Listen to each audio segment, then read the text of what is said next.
Number 1. This happened a few nights ago. I am a 25-year-old female, 115 pounds, and was out with my thoroughbred, Shane, doing fitness work on the cross-country course. If you guys don't know what that is, imagine a huge area full of fields, ditches, woods, etc., with jumps placed strategically throughout, designed to test horse and rider stamina. We were getting ready to head in from an evening of hard work. It wasn't dark, but was slowly getting there, prompting me to head in for the day. As we were walking around the area we had been working, my horse started refusing to go near a patch of woods. We had gone by it several times that evening, so I urged him forward to investigate. It was then that I heard what I believed to be a human voice. I realized somebody had been watching us the entire time. This property is on 700 acres, and this section was nowhere near a road, so this person had very intentionally made their way very close to where a rider could potentially be. I did not want to startle the horse, so I calmly turned him around and began a fast walk around that patch of woods, giving it a very wide berth, with intentions of heading straight the fuck back to the main barn. As I got to the middle of the field, however, Shane halted, and although by then it was almost dark, I realized something. There were people in the woods across the field in front of me too, which is where my safest exit was located. So now, I have somebody in the woods 50 yards or so behind me, and what sounded like multiple people in the woods 50 yards or so in front of me. I briefly considered taking the other exit route, but as I mentioned before, this was very far off the road, so my immediate thought process was that they didn't walk there. Yeah, Shane and I couldn't beat them to the gate, but if they had a vehicle of some sort, they could have caught up as I was opening the gate. We stood there for about 30 seconds, and simultaneously came to the conclusion, if we go now, we will beat them. We basically bolted across the field, slowed up slightly to cross a ditch in the woods, the one they were trying to surprise block me at, and flew to the gate just beyond it. I jumped off, unlatched the gate, and didn't even stop to mount the horse. I just grabbed his reins and together we bolted to the barn. Within 20 yards or so, we started to hear voices in the distance, and I started hollering, "There's people out there at the entrance, guys. Come here." And as soon as I started making a fuss, a four-wheeler started up from just behind the gate and hauled us away. A police report was made, and the next day there was evidence found of 2 four-wheelers, so that makes sense since I was seeing people basically surrounding me. We aren't going to stop running out there, but the barn owners are taking some precautions, and we won't be out there alone or at night anymore for a while. They may have been just teenagers looking to scare a rider, but either way, not fucking cool. And the fact that they were trying to sneakily block my exit route, I can't imagine their intentions were pure. Thank God for my hypersensitive horse. Without him forcing me to pay attention, I may have never noticed the people, especially the ones in front of me moving in the woods that were trying to be quiet. Shane was a good boy that day. Number 2. This particular event happened to me about 2 years ago. I went to an anime convention in Atlanta with 2 of my friends. For the most part, it was a fun experience, as we got to know several cosplayers, and bought a lot of shit from the vendors, basic convention things. It was all good and well, until the last day of the convention. Throughout the entire day, I began to take notice of a small group of people while we were in the dealer room. Upon closer inspection, I realized each of them were wearing a specific type of mask. One guy was wearing a black leather jacket and one of those latex horse masks you see on the internet. The other one was wearing a pigeon mask and had a black hoodie, and the last was wearing a crying baby mask with a white t-shirt. They weren't really bothering anybody. They were just hanging out and having fun like the rest of the congoers. So I pretty much dismissed it all together and continued on with my day. Cut to about 11 at night. My friends and I had just been invited to a private farewell party by a few friends we met at con. Since the party was at a private hotel in the opposite direction ours was, My friends called a taxi while I decided to walk to our hotel and start packing up, seeing as we were leaving first thing tomorrow morning. Looking back, I probably should have gone with them. That way, none of this would have happened. To put things into perspective, the hotel we were staying in was a good few blocks away from the convention center, and being a person who isn't a fan of large cities, the thought of walking alone at night in the hugely populated city of Atlanta with the mentality that I would easily be mugged or shot was pretty fucking scary. Despite all this, I pressed on and began my walk to the hotel. About halfway through my walk, I began to hear footsteps behind me. At first, I brushed it off as another pedestrian until I realized that the footsteps are in exact unison with mine. When I stop walking, they stop as well. When I start, they do too. I'm starting to get paranoid at this point and begin to break into a light jog. Sure enough, guess who does too? Finally, I couldn't take it anymore and turn around, only to be greeted by the same masked group of people from before. They're pretty far away from me, but I could still make out the shapes of their masks. The second they noticed I saw them, they began to start slowly walking towards me. I start getting pretty freaked out and begin to walk even faster and turn a corner. I then breathe a sigh of relief as I see my hotel in the distance, as indicated by its bright neon sign. Curiosity got the better of me and I peek the corner to see if they're still following me. Well, not only are they still following me, they're also not walking anymore. They're fucking running. That was enough. I sprinted to the hotel, ran up the stairs to my floor, grabbed my key card and noped into my room.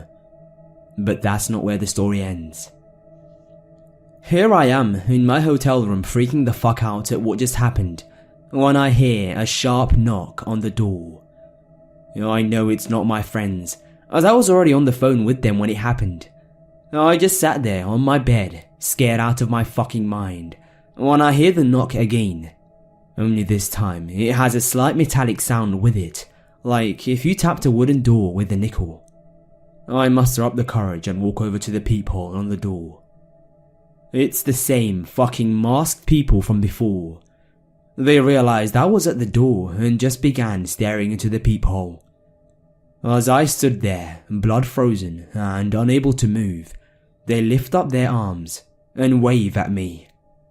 It's at this point I notice that Pigeonhead is holding something in his waving hand. He was holding a fucking knife. At that moment I noped away from my door and was just about to call the police when I hear the sound of a loud bang against my door. They were trying to get in. I shouted to them that I was gonna call the police, but they just kept on slamming against the door. I then hear a loud voice shout the word, "Hey!" and the banging noise stops. I hear a group of footsteps running away and recognize the voice as a police officer. It turns out that throughout the whole day, my friends noticed those 3 masked people follow us around everywhere we went, and once they saw them slowly trek behind me as I walked home, they called the police. There is nothing really left to say. We packed up, went back home, and tried to forget this whole thing. I don't know what became of those freaks, but sometimes I do wonder what would have become of me if I wasn't fast enough to escape them. Number 3.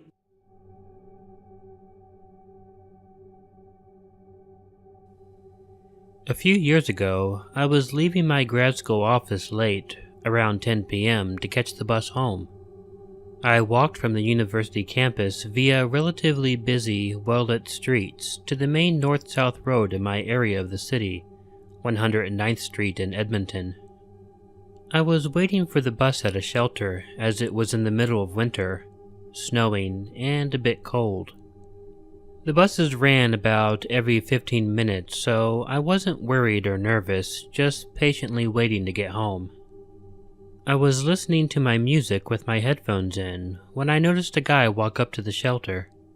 I looked up at him briefly, did that little Canadian half smile of acknowledgement, and went back to listening to my music and reading Reddit. A few minutes passed, and I could hear him start talking to me. Well, I assumed it was me. I was the only one around. I looked up, and he was staring right at me, smiling a bit oddly, and speaking to me. I took out my headphones and said, "Excuse me?" He just kept smiling and blathering on, asking me about my day, the weather, what I like to do, etc. I don't know what it is about me, or perhaps people or women in general, but I'm a perennial people pleaser. I don't like confrontation, and my main aim in life seems to be to keep the peace. So I answered a few of his questions politely and as non-specifically as I could, with one earbud still in my ear. He just kept blathering on, and I was sort of just nodding politely. This went on for about 10 minutes, and I just had this sinking feeling in my stomach about this guy. Like something was just a little off, but enough to make me nervous. After about 10 minutes, I could see the bus rolling up, which was a huge relief for me. No one else had arrived at the bus stop, and I could see at least 10 to 15 people on the bus, which was great. I got on the bus and sat near the front, and the guy sat across from me so he could keep talking to me. I had originally intended to head to my own house, to the west of the street I was on, but after this guy decided to be my personal parrot, I decided screw it. I'm going to go to my boyfriend's instead, directly to the east of the street I was on. I was still getting an uncomfortable feeling from this guy, so I decided I would push the bus stop button to stop early and see what the guy did. The bus came to a stop at my request, and the guy got up. I didn't move. "Isn't this your stop too?" he asked me, and I said, "Whoops, I must have hit the wrong stop." He looked at me and said, "Oh, that's funny. I mixed it up too. This isn't my stop either," and sat back down. At this point, I'm pretty freaked out. I hit the bus stop for the next stop and texted my boyfriend to come and meet me at 109th Street. I got up to leave the bus once it stopped, and Creepy Dude followed. I crossed the road, and he followed, still talking away at me, still asking me questions. Once I got to the other side of the road, I told him that I had to go and that my boyfriend was meeting me. He looked irritated at the idea of my boyfriend and tried to walk with me a bit more, but I stopped and told him that I was walking on alone. "Can I have your number?" he asked. I panicked. I just froze. I decided to give him almost my phone number, just the last 4 digits scrambled. I read it off to him, said goodnight, and started walking away quickly. I had made it maybe 20 steps away, and I could hear someone jogging after me. "Hey," he yelled after me. "I think there was a mix-up. I tried calling the number, and it wasn't you." He jogged up level next to me and was still smiling that same fucking smile, staring at me. "Oh, how weird," I said, grabbing my phone. I pretended to check it for a missed call and quickly texted my boyfriend that I was terrified and that he needed to get here. Now. "So, what's your real number then?" he asked. I honestly don't know what I would have done. I think I would have given him my real number. I just had no idea what to do. It was cold. It was winter, and it was dark in this little residential neighborhood I had entered, and I knew I couldn't outrun him. Luckily for me, that was when my boyfriend came running up. He's 6'3" and somewhat imposing, and I turned to the guy and said, "Have a good night," and jogged up to my boyfriend and just launched myself at him. I didn't look back at the creepy dude, but I did tell my boyfriend to please make sure the doors were all locked, and the windows all closed before we went to bed that night. So creepy bus dude, let's not meet again. Number 4. My boyfriend of 5 years and I recently moved to Texas from Iowa, where both our families live, to a new subdivision outside of a small town. The house we bought is at the end of a cul-de-sac with a huge field, with nothing but trees behind it.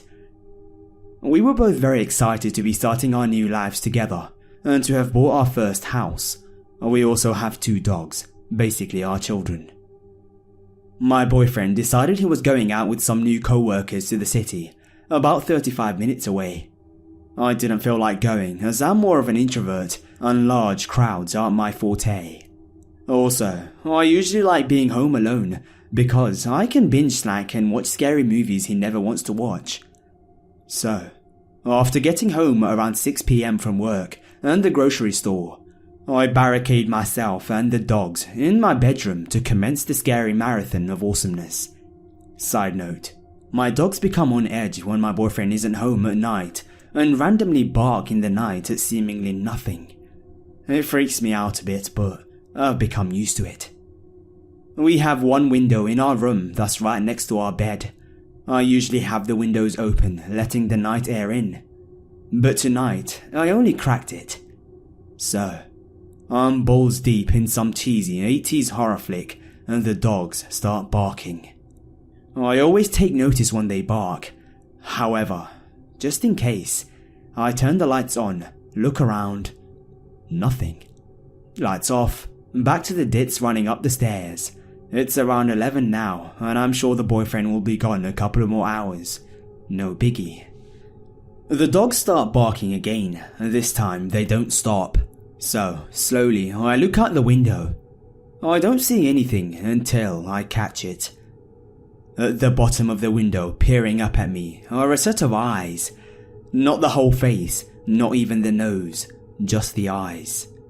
The window is pretty low to the ground, so this man was crouching down. I thought it was my boyfriend trying to scare me. We sometimes like to do that, but not to this extent. So, of course, I try to play it off like I'm scared.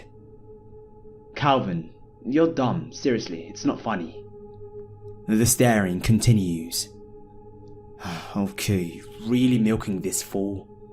Hardy, haha, now stop, really, you're freaking the dogs out. Then, the eyes start slowly moving, still on the window, so I can't see the face, but they're moving across it. Sliding up it now, I can only see one eye until the man is standing up fully. Clearly too big to be my 5'11" boyfriend. I freeze. I've always thought of myself as tough, and from watching so many scary movies, able to deal with sketchy situations, until now. I literally didn't move, and the dogs still bark. He just stares. I quickly fumble for my phone, finding my voice, and yell at this psycho to leave, and I'm calling the cops. That's when he takes a sidestep into full view of me. Just stands there while I dial for the police, stammering over my words. Then I hear something tap the window. It's a large knife tapping on the window, and he must have gotten the reaction he wanted from me, because a slow, sadistic smile slides across his face. Knowing full well that the police are coming, he takes one large step backwards and stood there for what felt like forever. Each step backwards is slow and deliberate, while maintaining the most bone-chilling smile until he reaches the fence, climbs over, still staring in my direction. I see him peek over the fence one last time before disappearing into the night. The cops never found him. Number 5.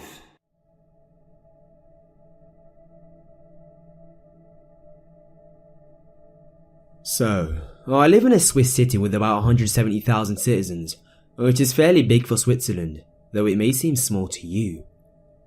A couple of years ago, I was in the city in a well-known underpass that is well lit, and not really deserted and also connected to the main square. I was with 2 female friends and 1 guy friend who's also the boyfriend of one of the girls. This was about 3 years ago, and so we were about 18 to 21 years old. We were sitting there, drinking some beer, and having fun until this guy came up to us. He was short, had curly dark hair, and looked North African to us. He first started to talk to all of us in English, and we just pretended that we didn't speak English, and kept talking to each other in Swiss German. But he was very resistant, and he kept on trying to sell us cocaine. It was obvious that he wasn't sober, but he still seemed reasonable to me. This isn't very unusual in Switzerland, but they usually leave after a few minutes because they realize that they won't make any money of us. But after he still didn't leave us alone after a few minutes, my friends told me to talk to him in English and tell him to leave us alone and that we didn't want to buy anything. Well, revealing that I did in fact speak English was a big mistake. He came up to me, got very close, and started trying to pull me up off the floor. My guy friend then got up and started to yell at him in English, and luckily the guy left. A few minutes later, we got up too and went to the biggest square that was located at the end of the underpass. At this square, there are stairs that lead up to the city's theatre, and we saw the same guy on top of the same stairs walking away from us towards a big church, which is located behind the theatre. We ended up going home shortly after, taking either the bike or the bus, and nothing else happened that night. The next morning, I opened the newspaper app and saw an article about an incident from last night.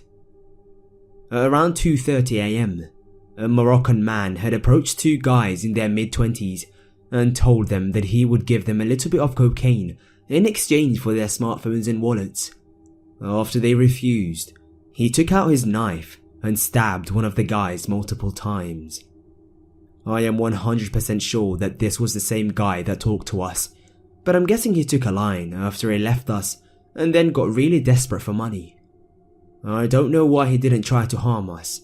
Maybe he wasn't high enough, or there were too many of us. I don't know. Oh, and for the guy who got stabbed, luckily he survived.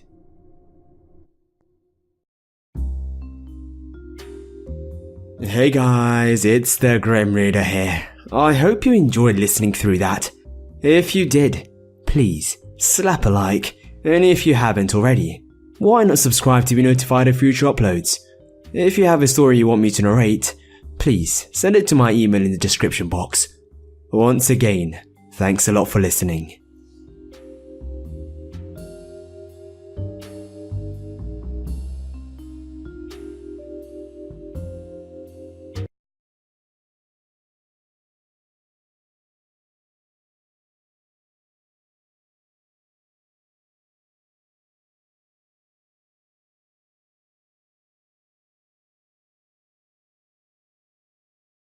Number 1. This happened a few nights ago. I am a 25-year-old female, 115 pounds, and was out with my thoroughbred, Shane, doing fitness work on the cross-country course.